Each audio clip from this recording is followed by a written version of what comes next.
Posted by you/throwerpiccator. We've been married for 2 years and dated for 5.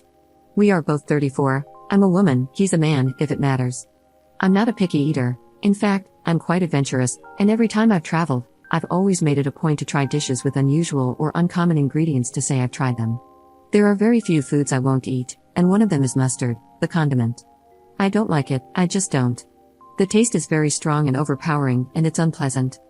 My husband, for some reason, never understood this. He loves mustard, especially honey mustard, and he puts it on all his sandwiches and dips his fries in it. Every time, he tries to force me to try it, insisting that I'll like it this time. I'm a grown woman. I know what I don't like, and I don't like mustard. So I say no, and it devolves into a mini argument where he calls me picky. Well, last night we were on the road home from a weekend trip we took together, and he stopped at a gas station to get us a quick bite. He got a hot dog slathered in mustard, and I got one but decided to keep it plain. I don't really love hot dogs to begin with, but I will eat them. While we waited in line, he asked what I got on mine, and I told him nothing. He actually got furious and grabbed it from me. He marched over to the condiment station and began putting mustard on my hot dog, telling me to grow up and stop being picky. I just walked out and sat in the car. I didn't even want the hot dog anymore. My appetite was gone. He came back and began screaming at me for embarrassing him even further. We got into another argument, and the word divorce was said for the first time ever. I secretly recorded his screaming because I was genuinely afraid he was trying to unalive me. He was driving erratically, swerving, and speeding.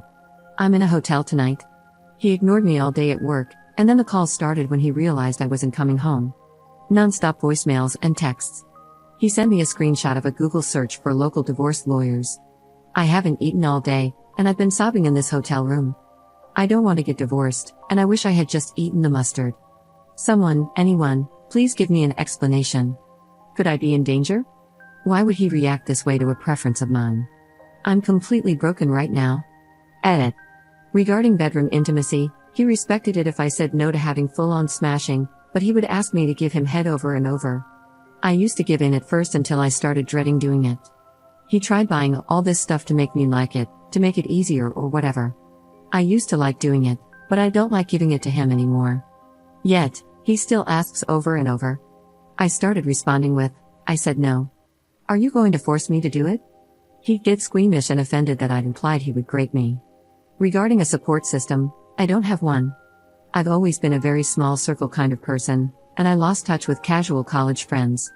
My friends are his. It makes me feel like a loser, but I don't really have friends of my own. My parents aren't alive anymore. My dad passed when I was a teen, and my mom passed recently from heart failure. I have no siblings. I'm financially capable of living on my own, and I could pay for a divorce. I just really didn't want things to be this way. The mustard thing was always just an annoyance to me. I didn't consider it a deal breaker, but obviously, it is for him. We have no kids and no equity. Our finances are separate, save for one joint account we equally contribute to for bills. I'm at work, and I'm staying in the hotel until further notice. He has continued to text. One message said that he loves me and doesn't want to lose me, but I forced his hand by refusing to communicate or come home. I haven't answered. I don't know what to say. I forced myself to eat my favorite takeout late last night, but it tasted like cardboard. I stayed up late compiling a list of every time he had shown worrying behavior. I guess the mustard is the tip of the iceberg. Update 1. I'm leaving him. First of all, I took this week off at the encouragement of my employer. I plan to spend it finding a therapist that specializes in domestic abuse and intimate assault, which I've come to realize I am a victim of. I feel completely numb. I'm also looking into a divorce lawyer. Secondly, he found the hotel where I was staying. I guess he followed me from work. He was waiting in the lobby. God, my heart skipped a beat, and I realized that I did not miss him at all. I was afraid of making a scene, so I sat with him in the lounge area and talked. I'll summarize it. I pointed out the security camera and said if he tried to hurt me, there'd be footage and I would press charges without a second thought. He was completely shocked and said he'd never hurt me. I reminded him how I feared for my life in the car. He ignored that. He asked why I wasn't coming home. I was completely blank-faced when I told him, because you're divorcing me. He said he didn't mean it and was just upset. I said, when normal people are upset, they express it in a healthy way. You threatened the end of our marriage. I'm taking you seriously. He got pissed and asked if I was saying he wasn't normal. Honestly, I just wanted the conversation to be done, so I told him if that's really all he heard, Then there was no point in talking anymore. I told him I was looking for a lawyer and he should probably do the same if he hasn't found one. He lashed out and said, "All this over one mistake?" One mistake? It wasn't just one mistake. It was a pattern of abuse over years. It was threatening me, intimidating me.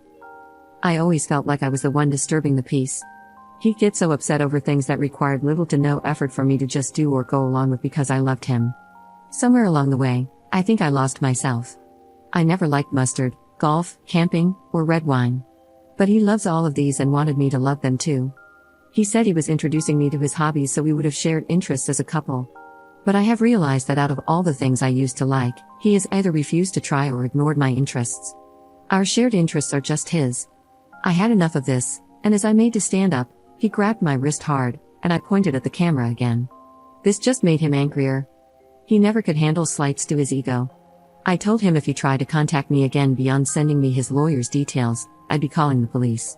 He finally let me go. I want to say I was proud for standing up for myself and celebrated in my room. Instead, I collapsed onto my bed and began sobbing. I was just so sick, angry, and sad. He truly doesn't care about me. I've been crying on and off while calling local therapists. God, why is it so hard to find one? The number of therapists that advertise but turn out to not be accepting new patients is unacceptable. I've looked into victims of DV/DA support groups as well. In the span of less than a month, my life is completely changed. And he isn't remorseful at all. He just thinks it's all my fault. Update 2. I have a divorce lawyer.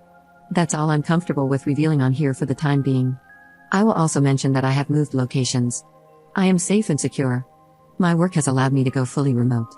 My soon-to-be ex does not have my location, nor are there any trackers on my phone.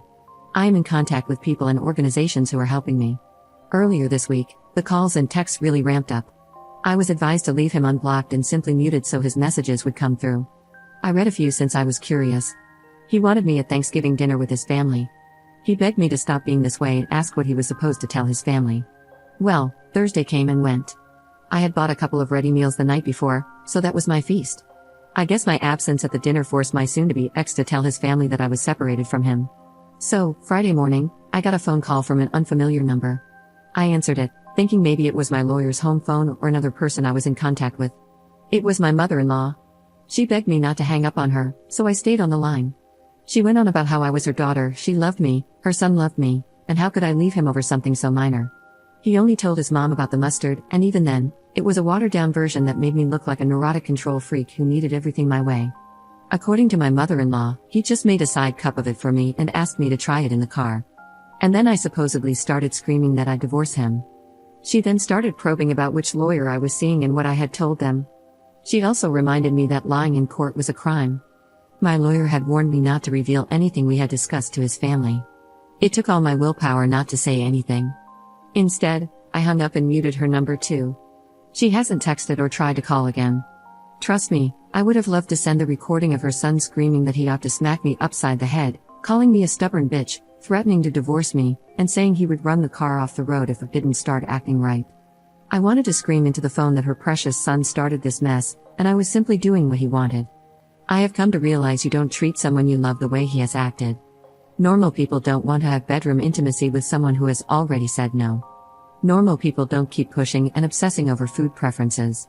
There is something seriously wrong with that man. He texted me last night calling me a bitch for making his mother cry. He also said he would come find me and that it would take more than a locked door to keep him from getting me and taking me home. I forwarded those to the right people. I know this isn't a happy update, but things are moving along quite nicely. Update 3. I moved again. I will not say where, but I have found a new home. My job let me stay on as permanently remote. I can't go into details about my divorce or other current legal proceedings, but I can say I was granted a protective order due to something that happened back in December. Due to the nature of what happened, I was hospitalized for a time. That was what made me realize I wanted to get out. I traded my car, had my phone checked for tracking apps, and changed my number. He cannot contact me or have anyone contact me on his behalf. I am now several hours and state lines away from him and his wretched family.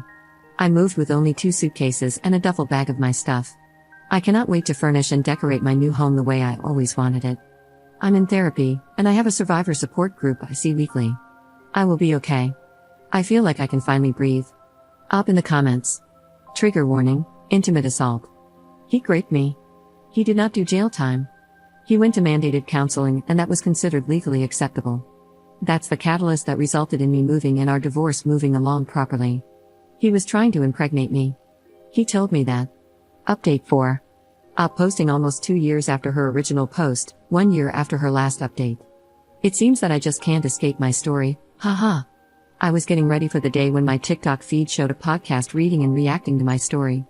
I'm here to reassure all of you that I'm okay, alive, safe, and free.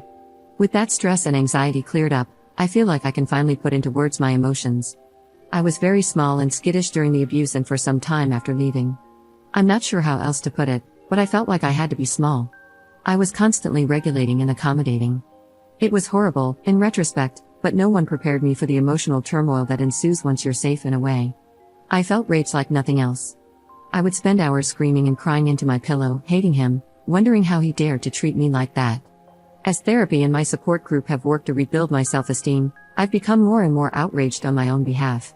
I read, "Why does he do that?" And while it helps provide context to why he abused me, it still doesn't make me feel less angry. I'm angry for myself as a human being. He treated others with respect but thought I deserved all that he did to me. And that makes me angry. Of course, there was relief, sadness, and all of that. I think I slept for days straight after I left. I was in a daze. My therapist reassured me that all of this is normal. I don't want this update to be negative, not in the slightest.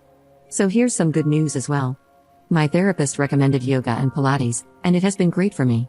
The release of a deep stretch, being in shape, and feeling strong have all helped me massively.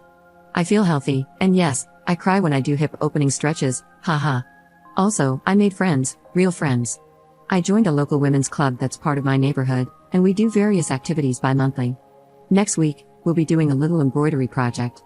Everyone brings snacks, and we just enjoy each other's company. Thank you everyone for wishing me the best, and I hope you all have a wonderful day.